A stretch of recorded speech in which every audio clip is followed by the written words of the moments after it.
Hello dear students, चलिए आज हम चलते हैं क्लास एट्थ में हम आपको बता रहे थे एडवर्ब, है ना। What is adverbs, what's types of adverbs, है ना, एंड देयर एग्जांपल्स हमने कुछ देखे थे, आप लोगों को बताया था हमने। और आज हम देखते हैं adverb of place. Adverb of time तक हमने आपको समझा दिया था, हमने एडवर्ब ऑफ टाइम तक आपको बता दिया था। आज हम देखते हैं क्या एडवर्ब ऑफ प्लेस। आज का टॉपिक है हमारा क्या, एडवर्ब ऑफ प्लेस। ठीक है, एडवर्ब ऑफ प्लेस। तो प्लेस का मतलब होता है क्या, जगह। प्लेस का मतलब क्या होता है, जगह।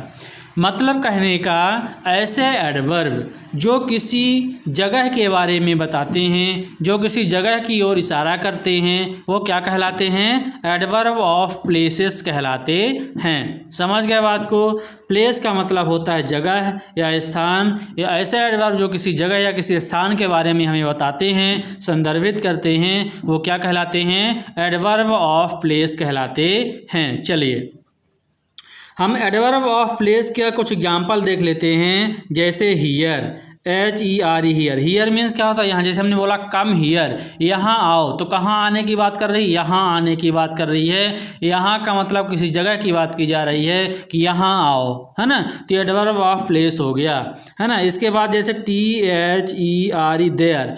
हम बोलते हैं गो देयर, वहाँ जाओ। कहाँ जाओ, वहाँ जाओ, मतलब वहाँ कोई ना कोई तो जगह होगी ना जहाँ जाने की बात की जा रही है। तो इस शब्द से भी जगह का बोध हो रहा है, तो एडवर्ब ऑफ प्लेस हो गया। ठीक है। नियर, नियर मीन्स होता है पास, नियर, है ना। तो किसी में बोले पास में आओ, है ना। समझ गए बात को। तो नियर का मतलब भी क्या होता है, जगह। ये भी जगह का बोध कराता है। बिलो, है ना, BELOW, बिलो। बिलो मीन्स होता है नीचे, है ना।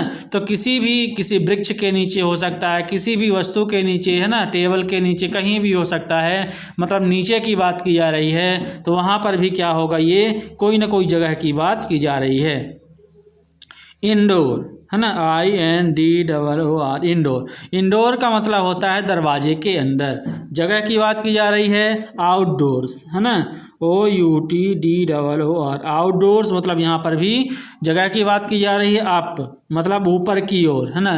तो टेबल के ऊपर, वृक्ष के ऊपर, है ना, किसी भी सतह के ऊपर, किसी भी वस्तु के ऊपर अप की बात की। आपकी मतलब ऊपर होता है। डाउन, है ना, DOWN, अप डाउन, है ना।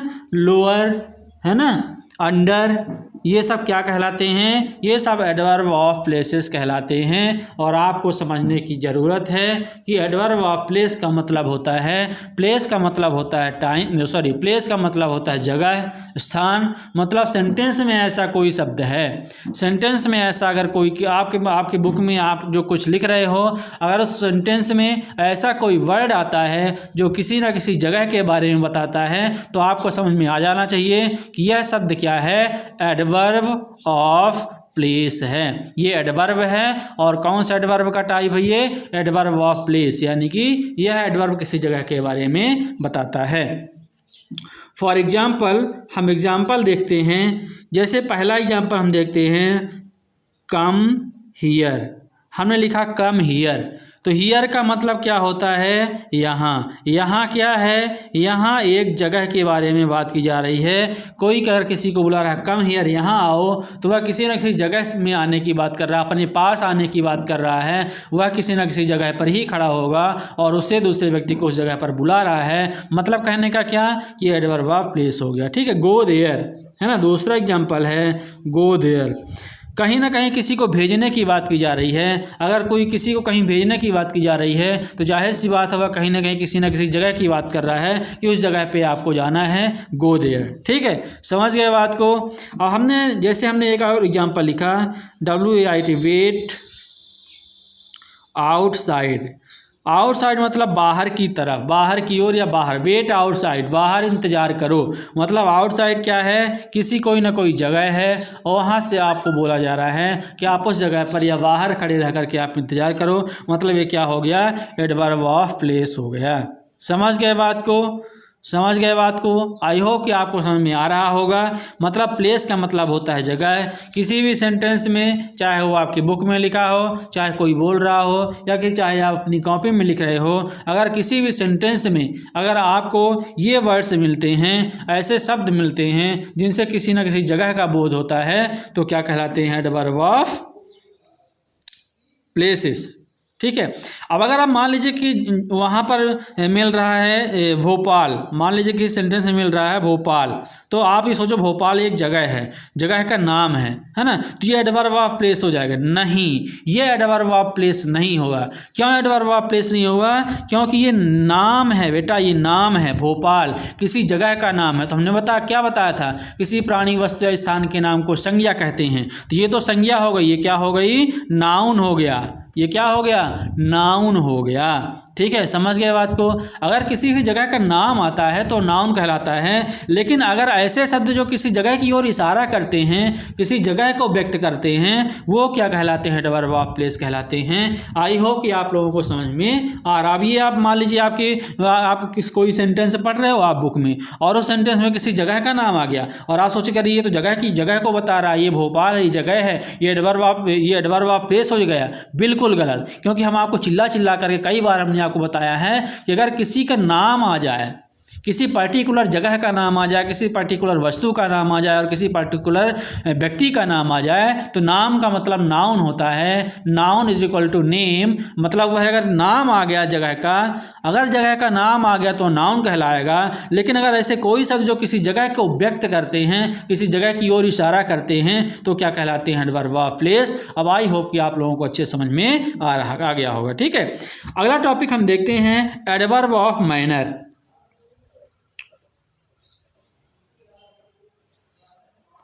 Adverb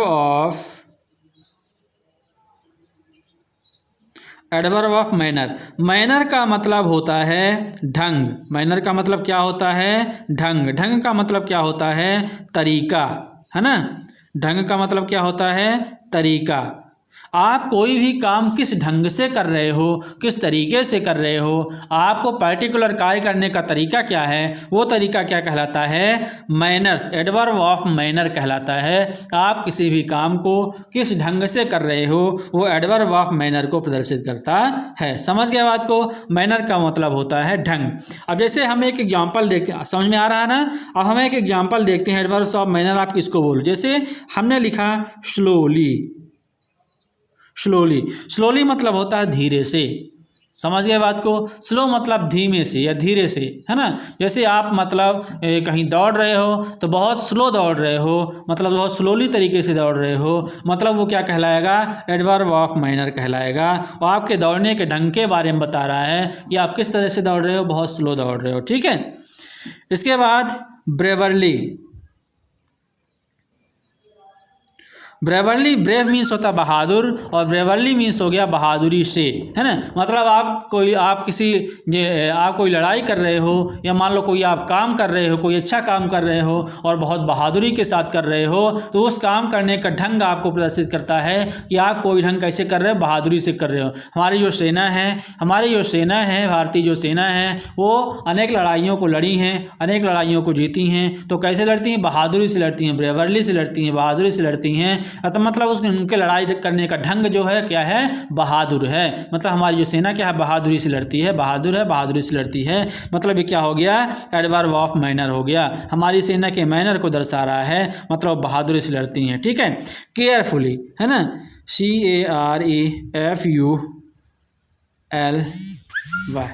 CAREFULLY।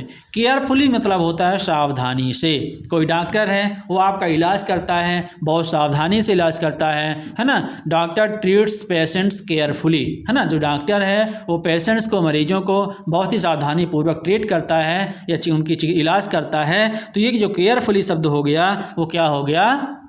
Adverb of manner. ठीक है। इसके बाद बैडली मतलब होता है गलत ढंग से, बुरी तरह से, हम मतलब गलत व्यवहार, बैडली, है ना। तो ही बीट देम बैडली, है ना, उन्होंने उसे बहुत बुरी तरह से मारा। तो ये बैडली मतलब क्या हो गया, मारने का जो ढंग बता रहा है कि मारने का ढंग कैसा है, बहुत बुरा था, मतलब ये बैडली क्या हो गया हमारा एडवर्ब ऑफ मैनर। समझ गए बात को। फास्ट, ही रन्स फास्ट, तो वह क्या कर रहा है, उसके दौड़ने का तरीका बता रहा है, दौड़ने का ढंग बता रहा है। ही रन फास्ट, वह बहुत तेज दौड़ा। ठीक है। हार्ड, रामू वर्क्स हार्ड, जो रामू है, जैसे हमने एक एग्जाम्पल लिखा, हमने क्या लिखा, रामू, दिखाई दे रहा ना सबको, Ramu works hard, Ramu works hard. तो ये हार्ड क्या है, ये हार्ड आपके मैं काम करने के, काम कौन सा काम, वर्क मीन्स होता है काम, ये काम करने के क्या बता रहा, मैनर को बता रहा है कि बहुत कठिन, हार्ड मीन्स होता है कठिन, बहुत कठिन काम करता है, बहुत कठिन कार्य करता है। तो ये क्या हो गया, रामू के जो कार्य करने का ढंग कौन बता रहा है, ये हार्ड वर्क, हार्ड शब्द बता रहा है। तो हार्ड क्या हो गया हमारा एडवर्ब ऑफ मैनर हो गया। हमने एक सेंटेंस बोला था, डॉक्टर ट्रीट्स पेशेंट्स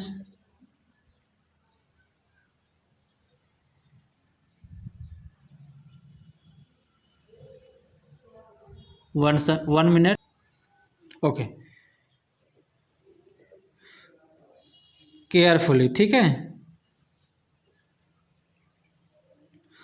तो अब देखो, डॉक्टर क्या है, पेशेंट का इलाज करता है, केयरफुली ढंग से करता है, मतलब केयरफुली क्या हो गया, सावधानी से, क्या हो गया, सावधानी से, मतलब जो केयरफुली है वो किसका ढंग बता रहा है, ट्रीट करने का तरीका बता रहा है कि कोई भी डॉक्टर कैसे ट्रीट करता है, पेशेंट को सावधानी से ट्रीट करता है, मतलब सावधानी क्या है, ट्रीट करने का जो मैनर को, ट्रीट करने का या इलाज करने का ढंग बता रहा है। तो क्या कहला गया आपका, पेशेंट से क्या हो गया, ये ट्रीट करने का तरीका या ट्रीट करने का ढंग, इसलिए क्या हो गया, एडवर्ब ऑफ मैनर कहला गया। तो आई होप कि आपको एडवर्ब ऑफ मैनर समझ में आ गया होगा। मैनर का मतलब होता है ढंग, कोई भी कार्य का, ऐसा कोई, अगर आपके सेंटेंस में ऐसा कोई शब्द है जो उस सेंटेंस में किए गए कार्य का ढंग बताता है, वो क्या कहलाता है, एडवर्ब ऑफ मैनर। ठीक है। ओके, सो लास्ट अगला हम देखते हैं एडवर्ब ऑफ फ्रीक्वेंसी।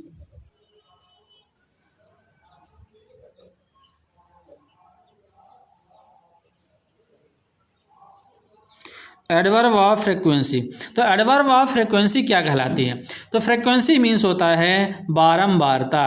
क्या होता है, बारंबारता, मतलब कोई भी कार्य कितनी बार रिपीट हो रहा है ना, कोई भी कार्य कितनी बार रिपीट हो रहा है, कितनी बार हो रहा है, वो बारंबारता कहलाती है ना। समझ गए बात को। जैसे स्कूल में घंटी बजती है तो कितनी बार बजती है, घंटी बजने का जो टाइम है वो कई बार रिपीट होता है, मतलब वो क्या कहलाती है, कोई भी कार्य एक समय में कितनी बार होता है ना, कोई भी कार्य एक समय में कितनी बार रिपीट हो रहा है, वो क्या कहलाती है, बारंबारता कहलाती है। ठीक है।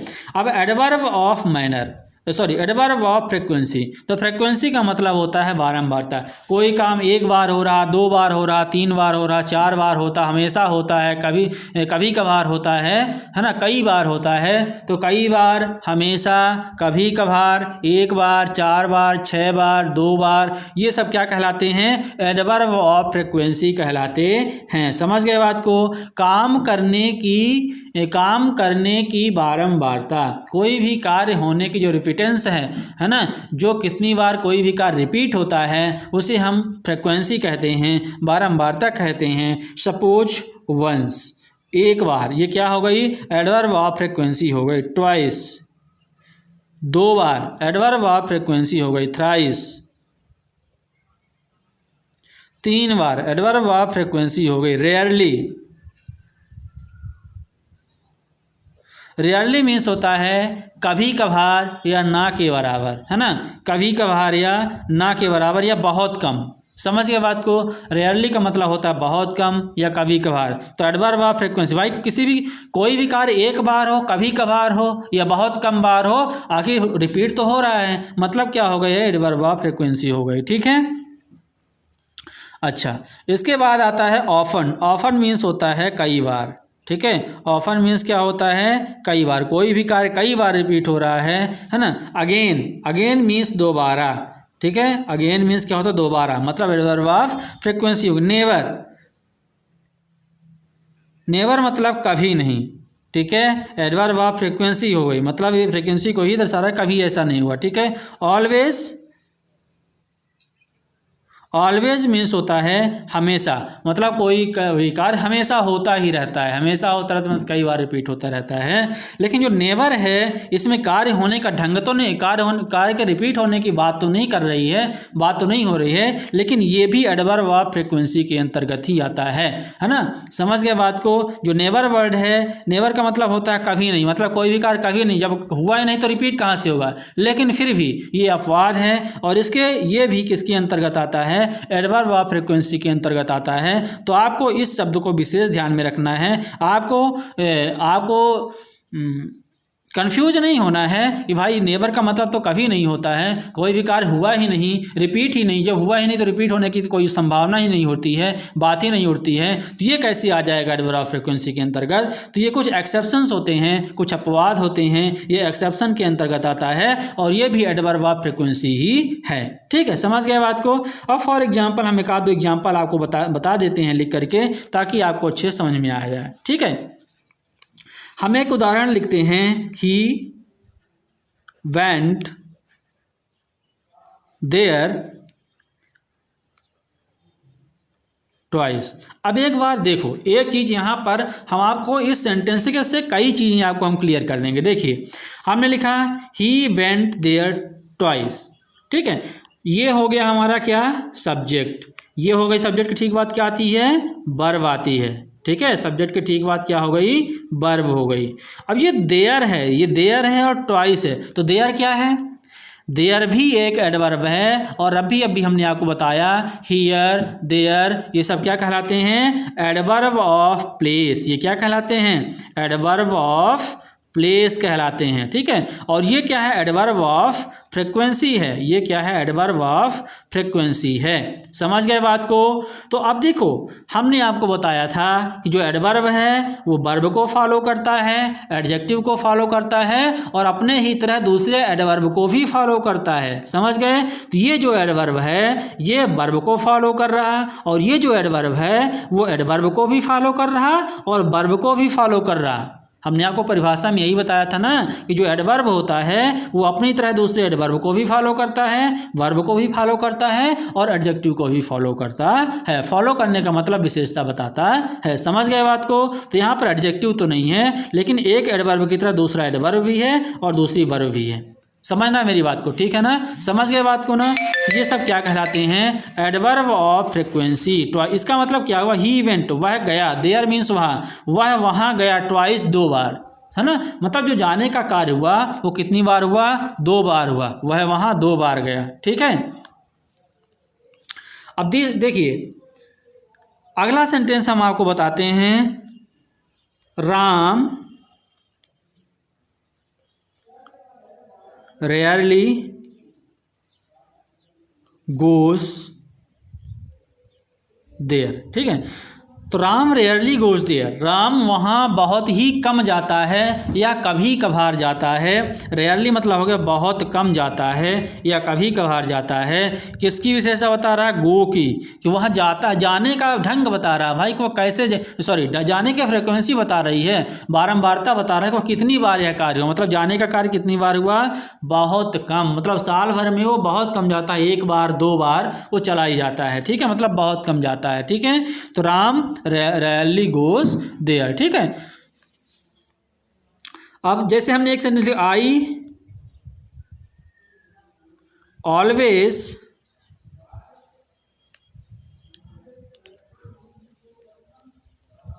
हेल्पेड हिम, मैं उसकी मदद हमेशा करता हूँ, ठीक है। तो ये जो हेल्प वर्ड है दैट इज वर्ब, और जो ऑलवेज वर्ड है दैट इज एडवर्ब। और what type of adverb, adverb of frequency, है ना। ये फॉलो करती है, विशेषता बताती है हेल्प की, कार्य करने की। मतलब ये क्या हुआ, एडवर्ब ऑफ फ्रीक्वेंसी हो गई। वह हमेशा ही मदद करता रहता है, वह उसकी मदद हमेशा ही करता रहता है। तो ये क्या हो गया, एडवर्ब ऑफ फ्रीक्वेंसी हो गई और हेल्प की विशेषता बता रहा है। ठीक है, समझ गए बात को। यहाँ से आपके जो इंपॉर्टेंट से जो एडवर्ब्स थे, एडवर्ब हम आपको कंप्लीट करवा दिए हैं। एडवर्ब का मतलब होता है क्रिया विशेषण, और यह किसकी विशेषता बताता है, किसको फॉलो करता है, किसको क्वालिफाई करता है, ये करता है वर्ब की, एडजेक्टिव की, और अपने ही तरह दूसरे एडवर्ब को क्वालिफाई करता है। समझ गए बात को। आई होप कि आप लोगों को समझ में आ गया होगा। अब आप लोग क्या कीजिए, इसको रिवीजन कीजिए, ग्रामर की कॉपी में आप लिखते रहिए और इनको 1 या 2 बार आप पढ़ते रहिए, ताकि ये सारी चीज़ें आपको समझ में आ जाएं। ठीक है, अब हम इसके बाद हमारा बचा है प्रीपोजिशन, कंजक्शन और इंटरजेक्शन। ये 3 चीज़ें बची हैं, प्रीपोजिशन, कंजक्शन और इंटरजेक्शन। ठीक है, तो हम सोच रहे हैं कि इसके बाद हम एक दो पार्ट पढ़ा देते हैं, है ना, 1-2 लेसन पढ़ा देते हैं, आपको लेसन करवा देते हैं, और इसके बाद फिर हम आपको फिर से बताएंगे इसके बाद फिर हम तीनों कंप्लीट कर देंगे, प्रीपोजिशन, कंजक्शन और इंटरजेक्शन। ठीक है, धन्यवाद।